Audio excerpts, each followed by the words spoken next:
HooHooHooRobin. Now joining the program, Dane Cook. All right, yeah. Yeah. I like that. First time in studio. I like that applause break off the bat. I'm just here. Listen, I'm going to shave my crotch and then I got to go. So, That'll work. First time in studio. First time in studio, next to Billy Burr, who, Jesus, man, we've done a lot of gigs together. Yeah? But I got to say, one of my favorite Bill Burr stories. Do you remember the time you got the buttered, remember the buttered biscuit? Will you tell that, please? I don't even remember. I was in like fucking Lee, Massachusetts, doing some fucking horrific gig. And it was one of those deals where it was like a restaurant and there was a function room to the right. Oof. It was like some sort of bachelor party was going on. And I'm standing there in front of like 8 people going, yeah, what's up with Dan Quayle? Just eating my balls. And all of a sudden I just look over and I see like these 3 fucking evil high school football player looking guys just standing there. And I didn't get what was going on. I'm like, guys, there's plenty of seats. Oh, no. Plenty of seats. And I'm just fucking standing there, and all of a sudden, in the middle of one of my jokes, this fucking dinner roll comes in at least Mach 4. Oh, bangs off my forehead. Oh, and then, blow, against the back wall. And I'm fucking dazed, and I turn, all those guys are gone. Just sitting there. I got like a welt from a dinner roll. It was a fresh one, too. That's how fucking But it was the butter through. side that hit you, too. I remember it was just this butter mark on the side of man. Nobody does anything. Nobody who's running the restaurant does a fucking thing. And I still got like another 10 minutes sitting there with butter on the side of my face. And I'm How like, long do you think they sat there going, dude, I'm going to throw a fucking roll at his head? Oh, at that point, Dude. I think everybody was thinking of different things they could throw for the rest of the show. No. So I'm on the gig, and then Al and the Monkeys, me, Robert Kelly, and a couple of other guys were in this comedy group. We had to go up later that night, and remember there was a magician, Jeff Apotheca, who did magic at the time. Masters of Ceremony, Jeff Apotheca. So that was his outgoing message, calling this guy for gigs. You have reached Masters of Ceremonies. And he's fucking Lee, Massachusetts, like he's fucking Billy Graham. But he had like a or some bedazzled shit. jacket with like, God. you know, and so he's got all his stuff set up like previously on stage, like, you know, all these cards, you know, giant Joker card. And you remember Bobby just goes up on stage, and because Bobby's set wasn't going great, he just starts picking up this guy's act and like he's pulling the shit out. He's like, oh, there's a fake dove in here. And this guy's just standing there watching Bobby, and this is the exact quote. You see the color leave his face, and he goes, my illusions.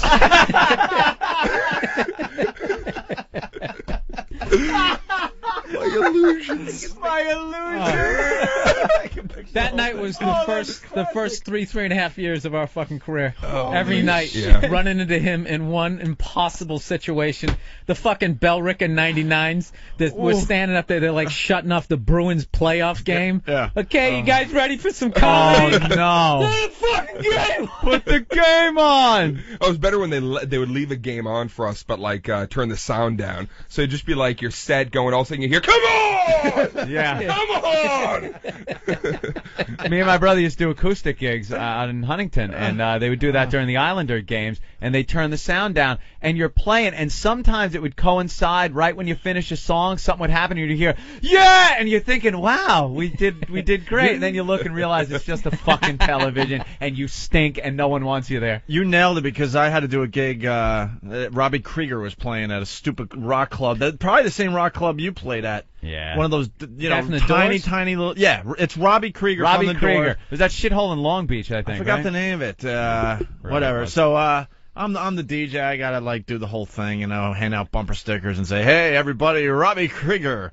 And the place maybe fit 100 people, maybe, and they had an Islander game on. You guys nailed this, and they wouldn't turn the sound down even for Robbie Krieger. It's Robbie fucking Krieger. I mean, they turned it down, but you Doors. could still hear the game, and people are playing pool, and you know, I'm going to say the exact same thing you did, but yeah, during these, you know, he's just playing without Jim Morrison singing, obviously, just the great guitar riffs, and people are screaming, you know, for the Islander game. What is going through his head at that moment? Right. I was in the fucking Doors, man. Hollywood Bowl. Yeah. Yeah. fucking rocked that place. And now people are Legend. screaming for the Islanders as he's playing, Spanish Caravan. You ever seen a show? Thinking it's Stephen Wright. You ever seen a show at the Bowl? Have you seen a show at the Hollywood Bowl? It's basically like a great show until 9:20, and then there's like this ordinance that they have to turn the fucking volume down to like 4. Really? So like mid-show Aerosmith, you're like, this is great. All of a sudden it's just like whoop, goes all the way down because the neighbors have this Right, thing at it's outdoor. 9:20. You can't, they can't crank the music anymore. Oh, that sucks. That's the worst combo I think ever. Comedy and music, and everybody always tries to get those shows together where it's like, yeah, it's gonna be back in the day. Yeah, you're gonna open, then Juice Newton's gonna come out and do 22 minutes. What? Oh, that'll be great. Like, nobody's there to see me. They're here for Juice. Oh yeah. Speaking of, That's a tough gig opening for a rock band. I was gonna say, speaking of music and comedy, the VMAs. Yeah. We got to get into that a little bit. Dane Cook, they gave you what, 3 or 4 minutes? It was like 2 minutes. 2 minutes. It was 2.5 hours into. That was like a blitz, man, coming at you. That was just. I was backstage. They had me back with Snoop waiting to go out, and they were like, the guys pushing me. One of the guys, union guys, were like, you gotta stand right here, and I'm literally up against electricity. Everything is just like wires and all the backs of the stage, and then I hear hit the water because that was the theme, electricity and water, and there's water dripping on me. Before my set, I'm getting rained on as I'm leaning on all the wires that are what like right thinking? around my head. Are you thinking you're like, this is, I'm gonna kill, or you're just like, this is just fucking horrendous? Okay, so first of all, there's fireballs going off during everybody's performance. You've got rappers that are threatening each other, and Suge had been shot the night before. A guy with a hooded sweatshirt shot Suge Knight, and so all this stuff's happening, and they got monsoons, and I'm standing there like, I've got 2 jokes. And that's about it. I'm like, can I have a sparkler? I'll stick it in my ass. I don't care. Just give me something, body paint. So it really was one of those things where it was like, either just go out there and just, talk about the show. I really kind of wish I'd gone with my first instinct, because I went out there and just ended up playing for the camera. But I wanted to go out there and say, you know what? Fuck you, 50 Cent. Fuck you, Fat Joe. I'm in this thing now, and just like try to get involved in their beef. But it was just like, go out, do it, and get the hell out of there, man. That was wild. And Bill, you were saying what? Kelly Clarkson was right before him. Oh yeah. Screeching in that shower. That's what I knew, because I knew he was going to be on. I started out, I want to see Dane on this thing. It's going to be fucking great. And like, I was 2 minutes into the show, I'm like, oh, this is horrifying. It was just like everybody, half the fucking girls there can't even sing, so they have to add all this extra. They like lower them from ceilings.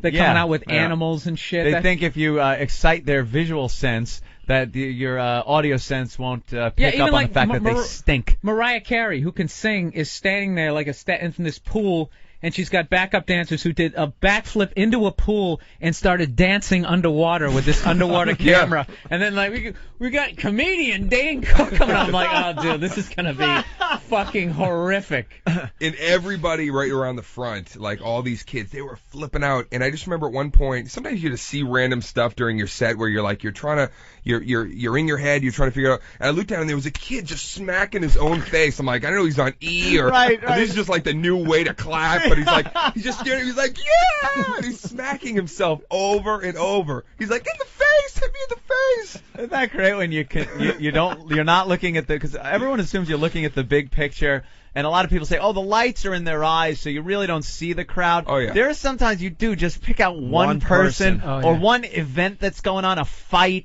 a conversation, and even though you're going through the motions and you're saying or you're singing or you're doing whatever you do up there, you're thinking, what the fuck is going on out there? And it never comes across on stage because you're a professional, you're doing what you do, but you're looking and go, that is the most fucked up thing I've ever seen, and this should really distract me.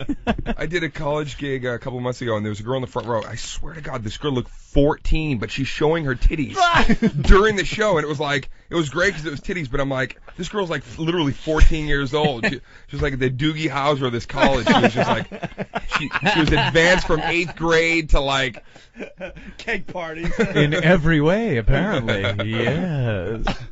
Wow, that's funny.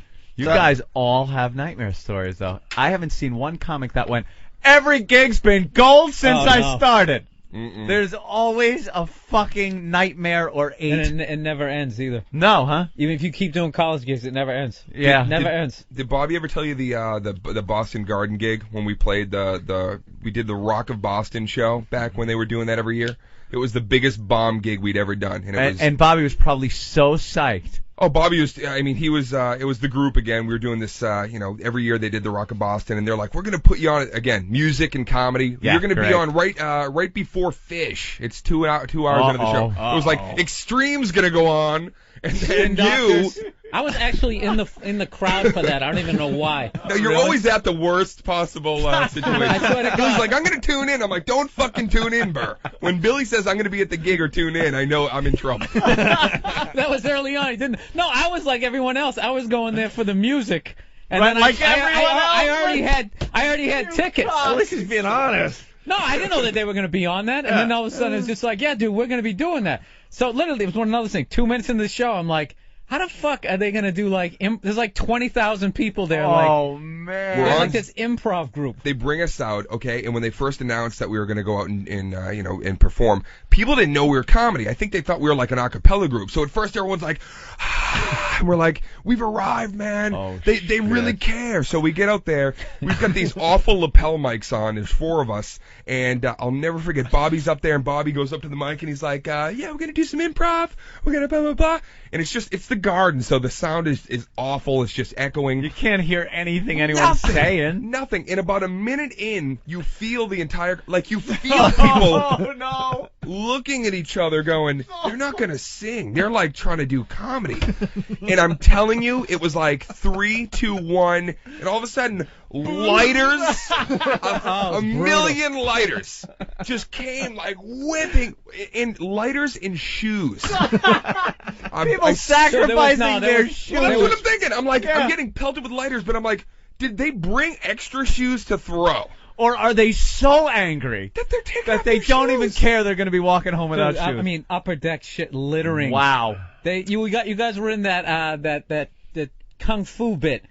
And Al would stand off stage. He remembers the bit you were in. The voices. And they were like, we'll kill you now, and we're acting out. All right, acted out with done somebody it else times. doing the same. Oh no! And so we're getting hit and all this stuff and lighters, and then finally, we're getting Shana Nanad right at that point, right? It's hey, goodbye. Hey, goodbye. Yep. Bobby goes up to the mic and he's like, I want to say something. Oh no! And they actually shut up. The whole crowd like stops. And I'm like, Bobby's my hero at this point, right? I'm staring at this kid. He's got his long Rico Suave hair down to his fucking asshole, right? He's looking like Crystal Gale. And he's like, I want to say something right now. And then everyone shuts up and he goes, we didn't come here to ruin your night. Oh no! And he starts, Bobby starts getting like defensive. Yeah. And then he goes like this. He goes, and we're gonna leave. And of course they're like, yeah. And he goes, after the next 2 skits that we're here to do, and it was like more lighters and shoes. Holy shit! What a nightmare! Wow. A set of balls walking up to the mic like that. No. Though. That is really funny. Oh, and it's music like home and comedy. turf for him. No more music and comedy, please. No, especially like a fish show. Just laid back. And comedy, and especially improv comedy, you need the crowd to be focused on you. You don't want to do it in front of a bunch of potheads. Like, you can't get a concert crowd to pay attention all at once to the band that they were there seeing. Yeah. They're talking, they're smoking, they're doing whatever the fuck they do. For comedy, it's like, unless you have a huge portion of that audience focused on you, you're done. No, we're asking them. We're like, we need an appliance, and like millions of people are like, Justin! Like, we can't even. I think I heard a microwave. I think I heard 1,000 people yelling shit at us right now. Clusterfuck. Yeah. But these are the gigs, gentlemen, that build your character. Now you're playing the garden there, Dane Cook. Last night, show number 1 at the. How was it? It was amazing. It was. I think that tonight is good. We get 2 tonight, and it's just. Was that the biggest show of your life? You think? No, it was. We did the Torgasm tour, and we did some pretty big venues there. Yeah. And I did that Gator Grawl last year, which was 50,000. I don't know if you've done that. That's pretty cool. What's your audience made up of? A lot. It's pretty mixed up. I mean, it's definitely that college core, but no, I look out and it seems to be all over the board. You got a lot of chicks though that like want to fuck you and things like that. A lot of girls, they wear T-shirts with my joke, which is really great because like half the time I'm just kind of going off the cuff anyway. So I'll look down, and I'll see titties with like "fuck bees" on it, and I'm like, oh, I'll do that next. Pretty cool. Some 14-year-old girl hasn't lifted it up yet. Hey, let's say hi to Ryan in New Jersey. Saw Dane Cook last night. Ryan, what's up? What's up, dude? Dane, man, you fucking ruled last night. Hey, thanks a lot, man. Thanks for coming out, dude.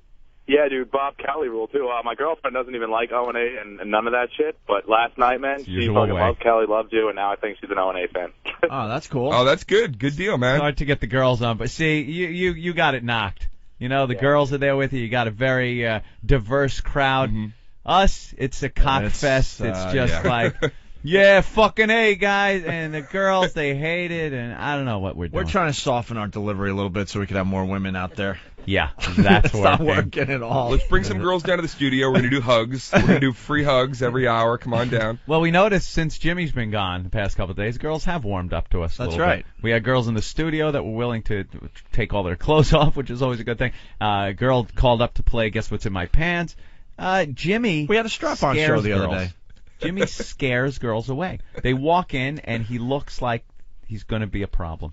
He looks like no matter what they do, he's going to want to go one step more than they're willing to go. Yeah. Like they could want to take their clothes, like the girls the other day. They came in completely naked, took that wiffle ball bat right up there, lubed it up, and stuck it right inside them, and we measured how deep it went. Everything fine. With Jimmy, they're probably thinking, he's going to want to stick it up my ass.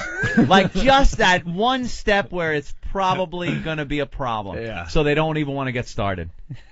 When you think about what Jimmy talks about, and then you wonder what the skeletons are in his closet. Yeah, what could there possibly be in there? Something he's back, got to right. be holding something Right. back. It has to involve murdered children. It's all I can imagine. It's got to be kids, death, rape. He's just got to have like another room that he's dug out in his basement or something like that, but he's just got him down there bound and gagged and tries out his new bits on him. What a little creep. By the way, speaking of Bob Kelly, he gave us the famous cast. All right. Oh, yeah. How's that going on the auction? Yeah, on our O&A auction, it's up to Broke my knee, man. $1,300. Nice. For I Broke my knee, man. I broke my knee, man. I broke my knee, man. Hold my hand, man. Dane Cook obviously was there when that happened, filming the Torgasm thing. I've never heard any horrific sound like that in my life. That was Wasn't just, that just bad? That pop, and when you see the video that goes with it, it's just it's crazy. Bobby He on the had ground, no writhing around. business playing football. We did. None of us did, man. Nah, here's what was stupid. You could. I'm telling you, we were playing on uneven terrain in like a gravel pit. You know, we were just like, oh, we'll throw a ball around, and then we got competitive. It was not flat like a field. It was really like hilly, and it was just, we were dumb. We were dumb. But Bobby tried to, go up and do some kind of like he's trying to really. Heisman fucking catch. No, Bobby gets crazy when he plays sports. I remember one time I was playing against him, and he wasn't having a good day or something. I had a couple of catches, and he's hilarious. He's just competitive. So he got mad at me. So I just see the look on his face that he wants to take me out on this play. So he came at me, and somehow I was able to push him down to the ground. And he landed on the ground. He was so mad that he grabbed 2 handfuls of grass, ripped him out of the ground, and he got up and he just threw him at me, and they went about 90 miles an hour for two inches, and then they went right in front of me. I just remember this black kid who was on my team goes, "Yo, he bugging!" He had to go back to the huddle. He's trying to hit you with like confetti. Oh yeah, he was unbelievable. What is that gonna do? The rage. Angry little guy. He's the most competitive guy I know, and I admit I'm pretty competitive. But we had when we used to have a game back in '93. I don't know if Bill, you were part of this awful, horrible thing. It was called Punch Each Other in the Asshole. No, I would have remembered that. Yeah, that's something you don't forget. Okay, so we started this thing where we would just start randomly, if the other one was walking in front of you up the stairs, we would not just punch, we would uppercut and try to hit taint, try to hit anything we could. Full tilt boogie punch into your asshole. And it became like Bobby and I being so competitive about it that we actually had to sit down, I'll never forget, sit down and have a very serious conversation about it, where it involved us looking at each other going, we gotta stop punching each other in the asshole. This is really, like, can we call it even? Are we, we have to stop doing this. And we couldn't. I mean, for the longest time, we just still had to, like, and we wanted to make each other, like, shit our pants. It was like a full, like, a real, like, the hardest hit you could imagine. I want to know how that starts. One of you had to come up with it. You didn't both come up with the idea at the same exact time. Who punched whose ass And it's first? pretty brave That's what to be the the road will do to person. you, man. I was gonna say it's pretty brave for the person to introduce that to other guys. Yeah. Hey Yeah, guys, the I got punch a in the great ass. new idea Kind of for us to original. pass the time. I would think to do the classic leg sweep if No. someone was Yep, in front yep. of me. I would we never we think. used to do blindside tackle. one guy would be on all fours behind someone and then you knock him over the guy. Oh yeah. With that, when he to the bottom of the shoe kick when you're behind somebody and they're walking, they step and you kick the bottom of their shoe and they do like a Nazi goose step with one foot. It goes flying, or the flat tire where you just step on the back of their shoe and take off their Achilles the tendon. cross check into the locker. Yeah, he'd be looking down for his notebook. Yeah. Oh yeah. Those unforgiving metal lockers. I like the coin slap. Anytime somebody's counting their change, you're like, what do you think? And you just hit underneath. It's just like this rainbow of currency. You had your guys doing a lot of activities on tour there. I saw the saw the scooter we race. would have slept all day. I mean, that was the thing. It was like these guys hated me because I'm going every day. We're gonna get up, just for the sake of filming during the day, because we'd sleep until the crack. They had some 3. mean things to say about you though, there, Dane. That you were working them hard in between shows. Horseback riding. What else? We did you guys trashed do? Bob for that shit. Yeah. I opened for football. Charlie Murphy, but at no point did he make me do activities. My day was mine. He didn't call me up. Yo, we're playing checkers this morning. Get your ass down here, bitch. It looks like it's going to be a great video when it finally comes out. I was watching the video portion of your package, Jesus, the Dane Cook CD DVD thing on the way to L.A. with the shorties and the preview for Tourgasm. It looks like it's going to be a good thing when it finally Everyone's comes out. been saying that you got a clip of Bobby laying on the ground. It's something about Bobby with his knees. Yeah, just screaming and stuff. Yeah, we have that. We filmed that, and the scooter race though. I saw who took a dive on that. Was that you? That was me, man. Yeah, that was really nasty. That was day one, and we had these little electronic scooters, and it was just it's gonna be great. We're gonna be racing again, me and Bobby. And Bobby very competitive again. Sticks his fucking foot right back into my tire. He says he didn't do it on purpose, but if you look, you kind of see him kind of look back, and I think he aimed it so he could jam my tire, and I, of course, went over and cracked. Electric scooters, and Bobby's acting like it's the Road Warrior. Bobby, he's a winner. He will figure out how to come out on top. Yeah. He hates to lose. Yeah. Go for him. Very competitive. Yeah, we did clip activities. On Kimmel. That's right. I saw it on Kimmel. Yeah. Is that where that was at? Yeah, okay. just face first. Dude, the asphalt. And Dane, you were in Rolling Stone recently. The CD's selling like crazy. What is it up to now? Because we've all been paying attention, going, holy shit. The first week it was like what, close to 250,000 copies sold or something like that. I'm trying to think. It's I like the. Yeah, went gold. We went gold. I like the. I don't know when they know the exact number. Barry Katz knows exactly how many units. Of course he does. He knows exactly. But the gold, CD, really? The CD's gotten gold. Yeah, went gold. You can't really call it a CD because you have the DVD in there and all sorts of stuff. But yeah. What is that?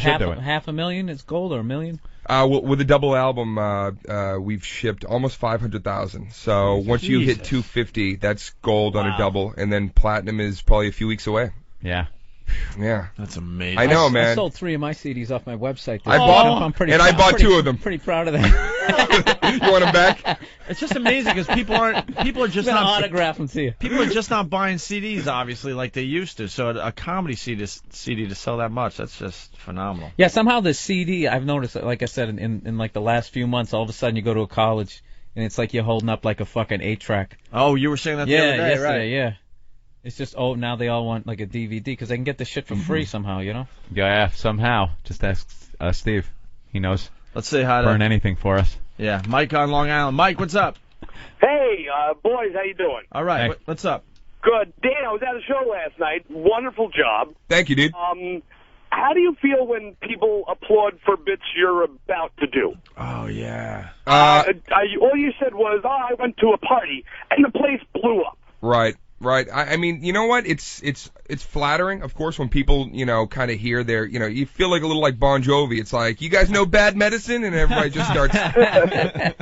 But, that's why, dude, I like to kind of, I always try to improvise with stuff and really not really know exactly where I'm going with it, because at least that makes it interesting. If you've heard the bit before, there's something in there you're like, I never heard that part, or it takes on kind of a new energy with every crowd. But it's cool, man. It's definitely I did that one bit last night where I threw the mic out and they finished the I did the setup and then they finished the punch, and that was, I've never really done anything like that. Wow. That was kind of wild. Yeah. We've talked to Brian Regan about that. He goes, it's frustrating when people are yelling out the punchline of jokes. Saying, cup of dirt, do cup of dirt. And Brian's like, well, that's the punchline. Punchline. All right, I'll do it. Big Yellow wants the sun. Yeah, exactly.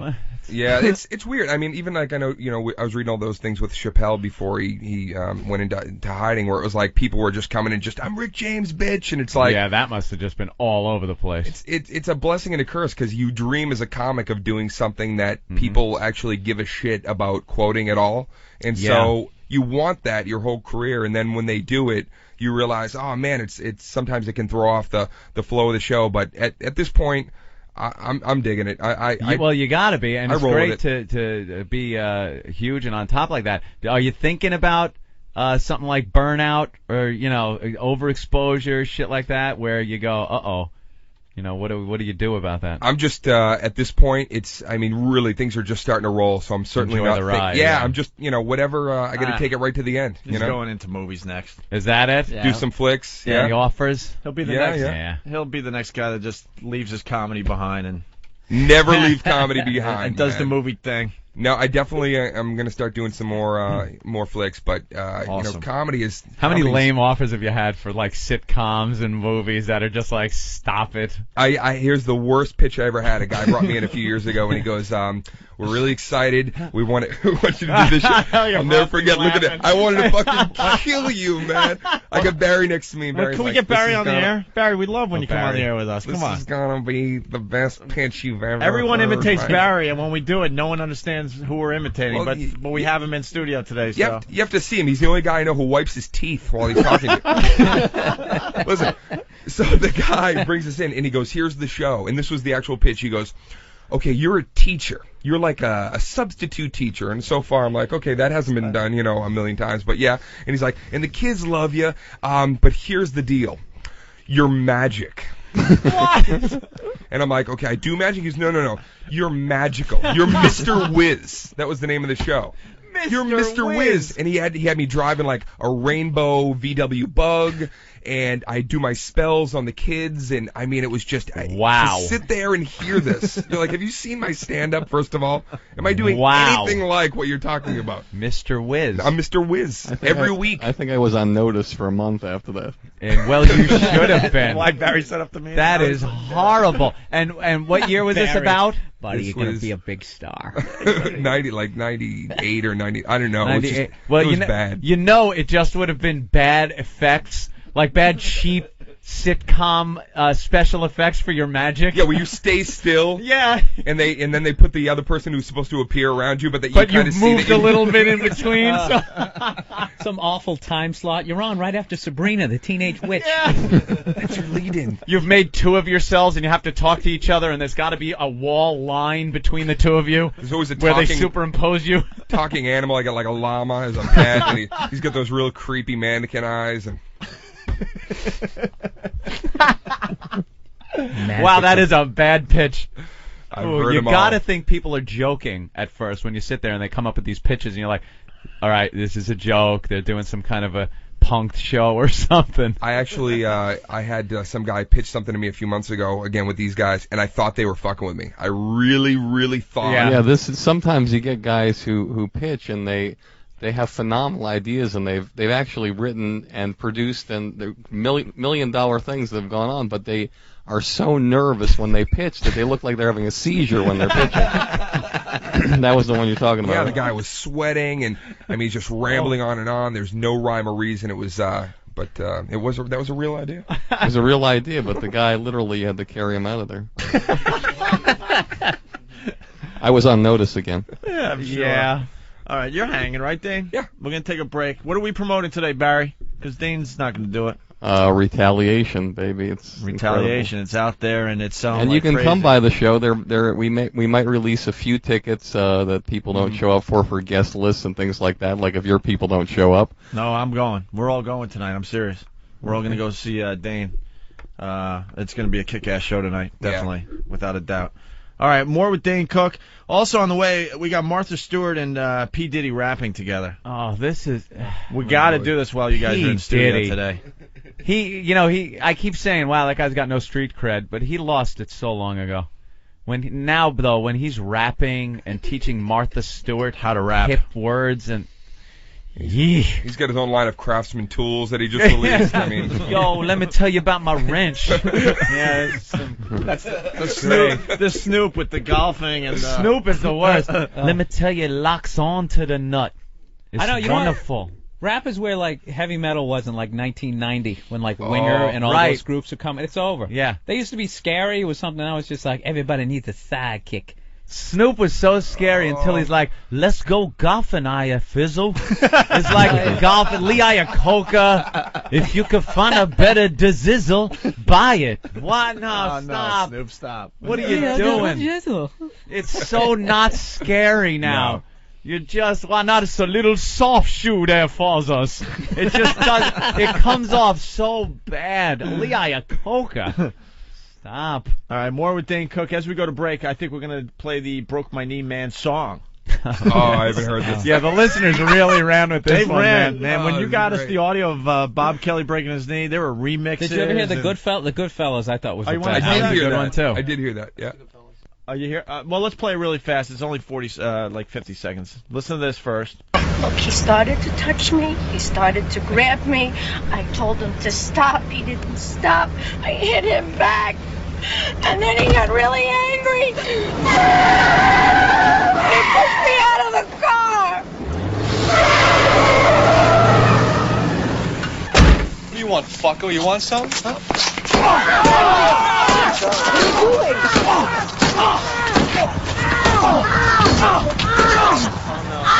Fuck! I broke my knee, man! Fuck! I swear my fucking mother, if you touch her again, you're dead! Hold my hand, man. I gotta squeeze something. Fuck! How good is that? Oh my God, that's classic. That came in from one of our listeners. That's the best one. We got. Damn, is that the best? We had. Holy I can't even tell you how many came in, Dane. Totally forgot about that Oh, the one. immigrant song. A couple dozen. yeah. You want to play the immigrant song one real fast? Please. All right, listen I to have this. to get these on disc. Yeah, we'll give you a disco, all these. Listen to this.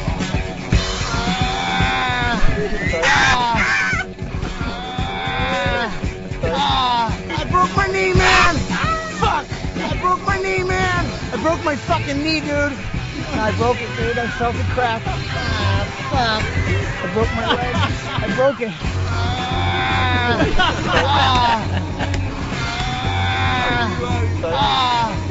Hold my hand, man. I gotta squeeze something. Aren't we great friends? We're great friends. I gotta squeeze something. That's what Bobby kept saying. Yeah, I gotta go hold my hand, man. Oh God. And you The got the video listeners that'll are be brutal. part of the Tourgasm Yeah, DVD man, when that'll it hits. be on there. We're putting it together. Do we have another that one? alone is worth it. You should you should throw some of these remixes on something. I don't know God what. damn. But They is there are another one? heartless, the listeners. They don't care that he's injured. They just see an opportunity man. for something funny. Was the sheep one good? I don't know. This might. Yeah, play that real fast. It's only like 15 seconds. Oh yeah. Motherfucker. You mother. You've been backwards. Fuck. Steve, you got to throw all these on Good God. a CD for Dane. I And really Barry have Katz. to injure Bobby again. I think that was it. We have so many. I'm trying to remember some of the better ones. Oh God. That man. Goodfellas one is so goddamn that's funny. the one. It That's fits the great one. perfectly. Best one ever. I have to say, man, the thing that, I got to give Bobby props. Anybody else would have left that tour that Oh, no. night. And he got back on a non-stop moving bus, and he's on there with his fucking wobbly leg. Oh. And so he hung in there, man. That was great. We'll play the Broke My Knee song going into break. More with Dane Cook in just a bit. Down, you way down.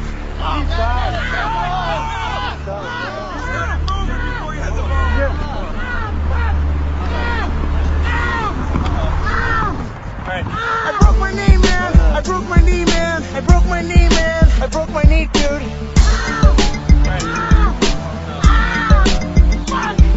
I broke my knee, man. I broke my knee, man. I broke my knee, man. I broke my knee, dude. Hold my hand, man. I gotta squeeze something. On the side. I broke my knee, man. It bent backwards. Does it hyperextend?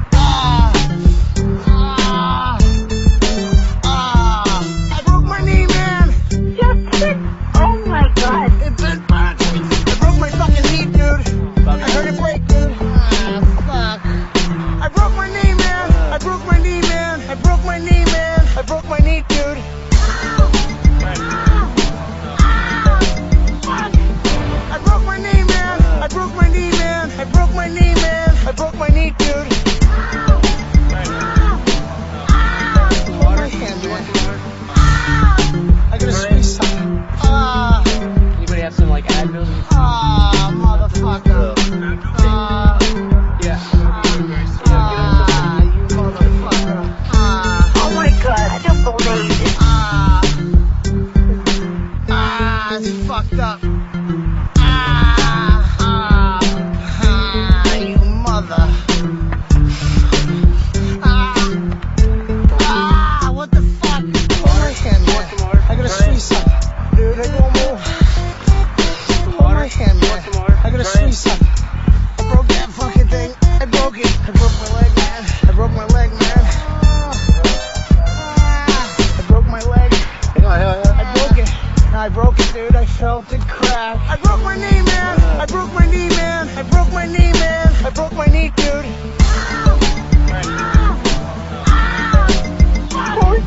I broke my knee, man. I broke my knee, man. I broke my knee, man.